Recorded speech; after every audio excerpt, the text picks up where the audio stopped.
What's going on, YouTube? Ferocity here. I hope you guys are doing well. Today I want to touch on the good and the bad from the Modern Warfare 3 beta for weekend 1. Because there's some good stuff that we do have to highlight, and I think it's important to provide feedback on the stuff that I definitely didn't like. So let's start first and foremost with the stuff that I did like. I loved going back to the Modern Warfare 2 maps. I thought that was a ton of fun.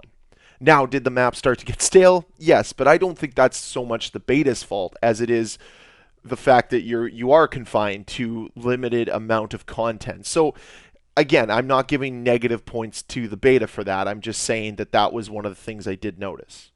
But it was so cool to go back and play all of these updated maps. It did kind of feel reminiscent of a Modern Warfare 2 remastered, which is something I've wanted for quite some time. So that was nice to see.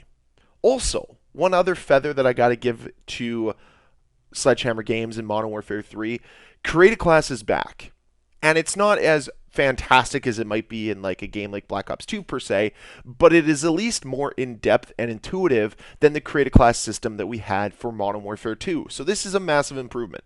And I think as more stuff becomes available to us in the full game, it is just going to add more depth to what is available to you, the player, to utilize to create your class and actually has some variety, because I felt that was one of the biggest issues with Modern Warfare 2 was because of their clanky perk system and their equipment system, you were confined to very strict class setups that this game does not have. You're not as restricted in Modern Warfare 3, which is really nice to see. Another thing I quite enjoyed was the gunplay in this game. Very few times did I feel like I lost a gunfight that I shouldn't have, and that's something that's different than most other CODs, because it almost feels like if you shoot first in other CODs, you're at a definite disadvantage. Where in Modern Warfare 3, more often than not, if I got the first shot on a guy, I would finish up the kill, which was a nice change of pace.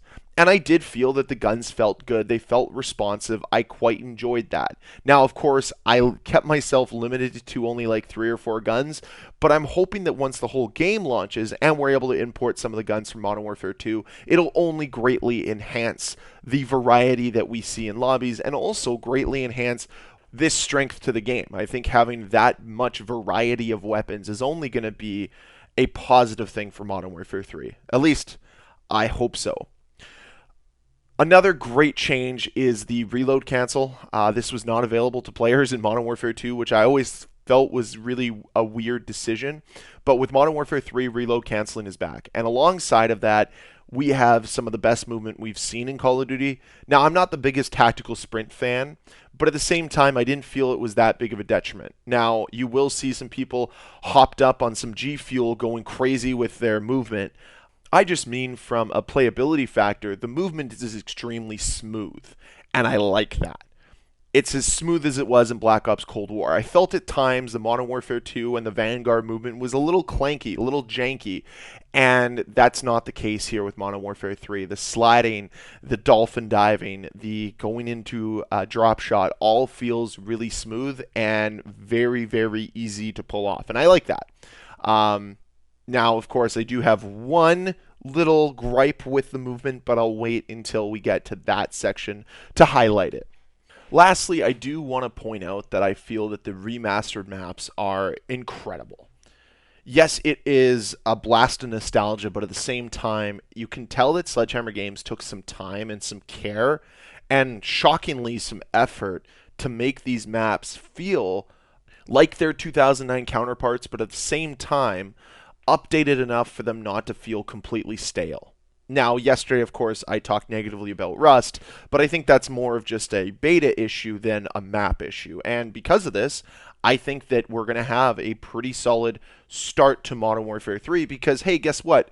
The maps that we're starting off with are all going to be pretty solid. So that's a good thing. But now to move into the negatives, and I think I'm going to start with the mobility section here. And my two main gripes with the mobility and with the movement is, of course, the mantling where you hang on an edge. I do not understand why this is still a feature in the game. It was a dumb feature in Modern Warfare 2. It's a dumb feature in this game. And number 2 is ladders. For whatever reason, I find ladders in this game to be overly sticky And whether or not you want to go down a ladder, if you're anywhere near a ladder, your player just automatically goes to it. There were multiple times when I was playing Favela, and you hop onto that one smaller house with the water tower on it, and I don't want to go down the ladder, but because I walk near it, my character automatically goes down the ladder. And it was a very weird thing, and it caused a few deaths because I know someone's in that house, but what I'm trying to do is gain the advantage by dropping down beside them instead of trying to drop down the damn ladder hole. And that was just one of the things that I didn't really like, and I'd like to see them fix that. Now, of course, I also want to just point out that I still don't like the gunsmith system, but I don't see that ever changing, so I'm not really going to go on a long-winded rant about that. But one of the things I do want to see changed is all of the player chatter that is in the game. All of the dialogue that all of your teammates say. And I'm not talking about players that I'm playing with. I mean the actual AI in the game. If you have a character that comes anywhere near you and they're on your team, they're like, "We got your 6." I don't care. I don't care. It doesn't immerse me into the game. It pulls me out of the game because I don't care. I'm trying to listen for footsteps. I'm trying to listen for objectives. I'm trying to listen to the announcer. I don't care if you have my 6. I don't care if I accidentally shot you in a game that it doesn't matter. So can we please remove that, or at least include an option to remove that? Because I couldn't find one. Because again, the UI in this game is an absolute slog fest.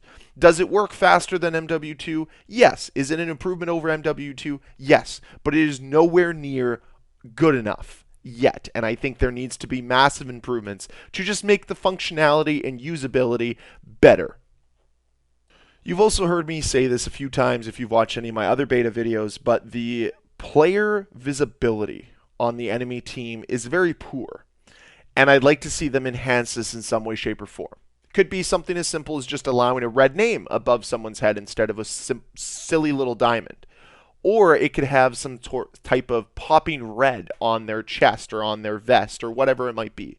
I'd like to see that get improved, because it's very difficult to determine who's an enemy and who's a friendly right now in certain cases, especially when you have a bunch of players jumbled up together. You don't know if you're shooting at enemies or friendlies, and because all the characters look the same, unless you have characters that have the day one DLC skins, even then all of those look the same. So it just, to me, makes it more difficult, and I just think that, again, simplicity rules the day, and making it easier for your player base to see the enemy, I think, is better overall.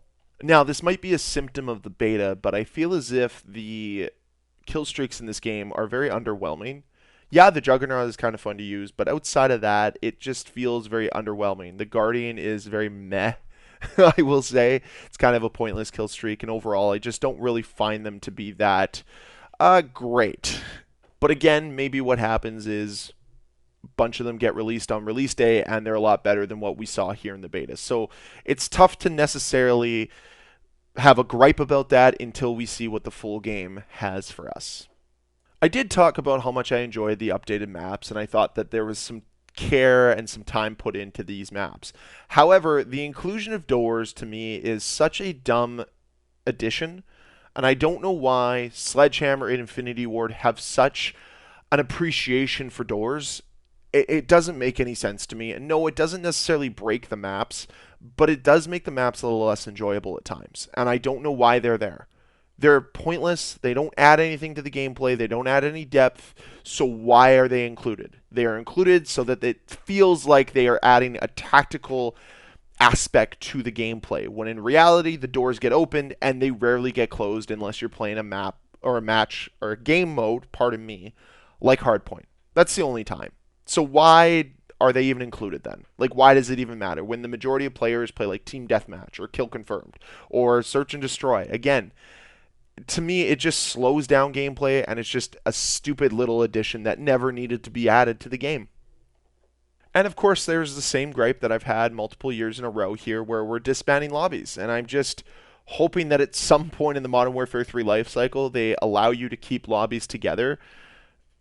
I don't know what the goal of this is. I know it has something to do with skill-based matchmaking, but I just don't get what the end game here is. So I'd like to see them remove it. I think that would be better for everybody, but we'll just have to wait and see. To close out this video with one last piece of criticism slash feedback for Modern Warfare 3, can we do something about the scoreboard? Like, we solved this back in Black Ops 2, where we included attacks, defense, captures in the scoreboard when you're playing objective-based game modes. But now, they don't include a lot of that stuff until the game is over. Heck, in Team Deathmatch, you don't even know how many deaths you have until the game is over. I don't know why that is. Are they afraid that if people see their deaths, they're more likely to back out? Don't worry, I know when I'm playing bad. I know when I should just back out. You don't need to hide it from me. I don't understand what you're accomplishing by doing that. Do you think people are going to get bullied if they do poorly in a game? You still show how many deaths people have at the end of the game anyways.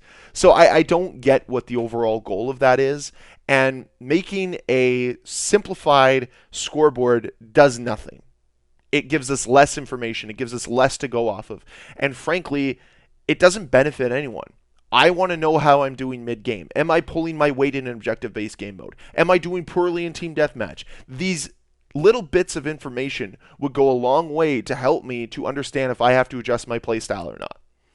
And I don't know why they solved this in 2012, but here in 2023, we have a more base version of a scoreboard than what we had in 2007. Because in 2007, they weren't scared to show you your deaths in Team Deathmatch. But in 2023, apparently it's something that we can't show. 16 years of Call of Duty and we're regressing for some reason? Makes no sense to me. So I'd like to see this adjusted ASAP. This was a gripe of mine in Modern Warfare 2, and it's once again a gripe of mine here in Modern Warfare 3. So that's it for the video. Those are my little bits of feedback, whether they were positive or negative. That's my feeling so far. And honestly, as we move towards weekend 2, I don't expect any of my criticisms or pieces of feedback to be changed. But I'm hoping at some point over the lifespan of Modern Warfare 3 that these do get adjusted, that they do get changed, especially the gunsmith. It's just such a gripe of mine. I don't know why. But regardless of that fact, guys, I think there is some good here with Modern Warfare 3. I think there is a decent foundation to build off of, but it's going to take some time, it's going to take some effort, and I'm really hoping that Modern Warfare 3 can do these simple steps to push this franchise forward. But that's all the time I have for today's video. I thank you very much for watching. I'd love to hear from you down below in the comment section. What were some things you liked? What were some things you didn't like from Modern Warfare 3's first weekend of the beta? And as always, guys, if you enjoyed this video, please hit that like button. If you want to see more videos from me, please hit that subscribe button. And I'll see you guys next time. Bye.